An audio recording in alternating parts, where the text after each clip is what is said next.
And LaRoche has got excellent research. I like his publication. I've contributed to them from time to time. Some excellent writers. Yes, they do. The problem is most of them are getting old like me, and most of them are probably 5 or 10 years younger than me, but they're starting to die off. I mean, I don't say that in jest. They are. But they get some excellent writers. Their research is unbelievable. Very good. Yeah. According to Bloomberg report, Freddie Mac acting CFO David Kellerman was found dead today in his home in Washington, in the Washington suburbs. Did he commit harikari? Harry Carey. Is it Harry Carey? Harikari, Japanese term for suicide by disembowelment. And I don't think he was disemboweled. I think he hung himself, or somebody assisted him in hanging himself. You never know. What do you know? It's hard to say. There's a great silence about the Chrysler Fiat negotiations. Chrysler has till the end of April to resolve this issue before it'll go into bankruptcy. Can you shed any light on this issue?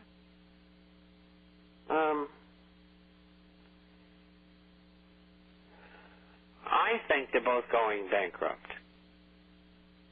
And all it'll be saved is the name, and they'll both produce offshore under the name again. And all of the retirees will get screwed. They get about 35 cents on the dollar. They won't get any medical. The labor union will be busted up. And I think Ford will make it. I think the Japanese manufacturers in the United States will make it too. They are being subsidized as well by the Japanese government. And that's the way I think it'll end up.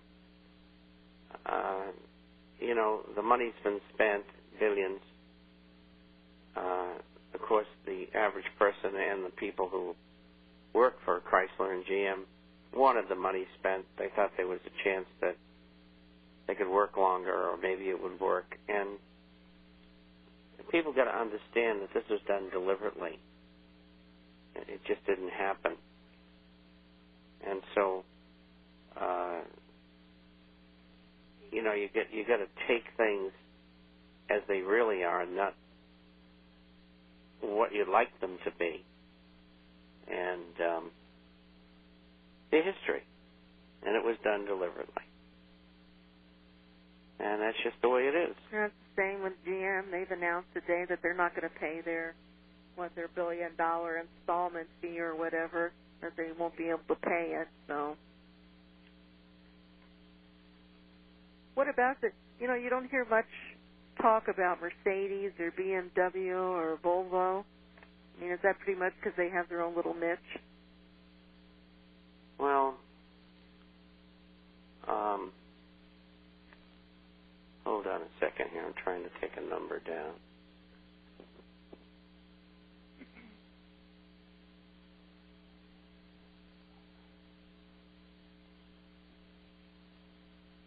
The gold shares, silver shares, were up all day, and then they faded at the end on profit taking. I think they're trying to see if they can, if this gold and silver prices are going to continue upward. And I think the pros are going to be surprised. I think they will. We'll have to wait till tomorrow. Today was a good day, actually. If we could get one more plus-side day, I think we'd have it cemented. And that's what they're afraid of. And the stocks are more or less about even. Getting back to your question again, please. About Mercedes, Volvo, and BMW, you don't hear a lot of talk about them. Is that because they have their own little niche? Mercedes may be getting money from the German government. BMW definitely is. And I understand that they're going to give Volvo away. see what develops. But evidently nobody wants it. So they're giving Volvo away along with Saab? I guess.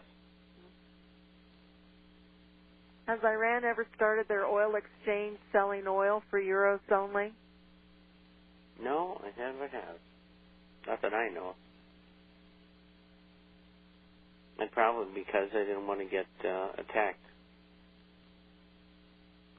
Why are the illuminists trying to reinflate the bubble when the bursting of the bubble is doing exactly what they want, which is to destroy the United States so they can implement world government? Mm-hmm. That's true. So why are they trying to reinflate? Because I don't think that they're prepared as yet to have a deflationary depression. They have to get the war going because they have to have something to blame for what's going on. That is economic and financial trouble. And people won't remember. They can't remember their own names, half of them. And so things will go into hyperinflation, and all of a sudden you'll have Pakistan invaded by U.S. troops and maybe even India.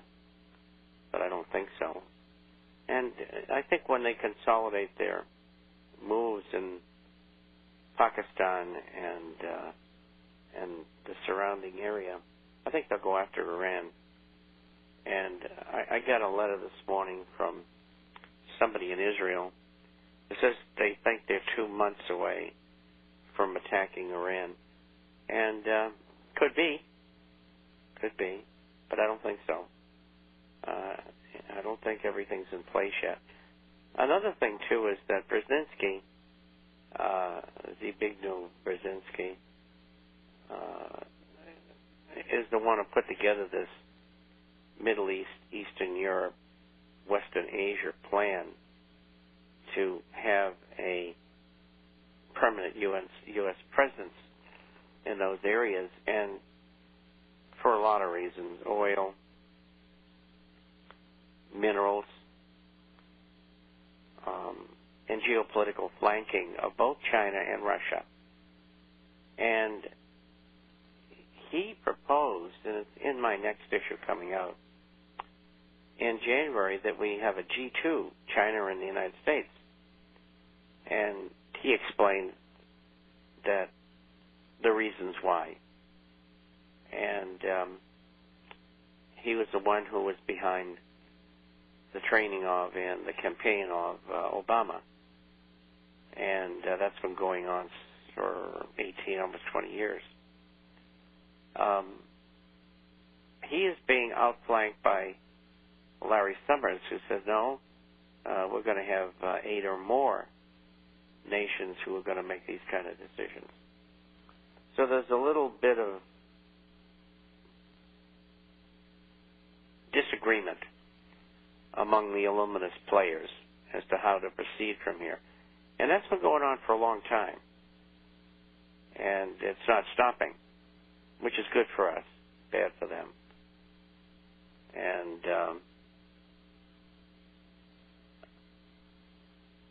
no matter which way they do it, the system's coming down. It's just a question of when. And that's why we have the program, so that you people will be well prepared. On Monday's program, we talked about 16 out of the 19 banks are insolvent. When they do finally close the banks, what are the chances of them calling in the loan on homes? For example, if a person owns $40,000 on a $700,000 home and they have a bank holiday and declare the bank's insolvent, can they call in the mortgage after the bank holiday and make them pay the $40,000 or take the home? No. Never happened. Never happened. Did they do it in the last depression? No. Not that I know of. Your mortgage holder would be the U.S. government. And 5 years ago, I wrote a lengthy piece on this. And I wrote several pieces on this. And I predicted the collapse of Fannie and Freddie I said they were already bankrupt, which they were, and everybody in Washington knew it. Everybody on Wall Street knew it, too. That's when we put the short on Fannie at 68. We covered at 80 cents. Our subscribers who did that made a fortune. Unbelievable amounts of money. In fact, we've made a lot more money on the short side of the market than we have even in gold and silver so far. But anyway, getting back to the question.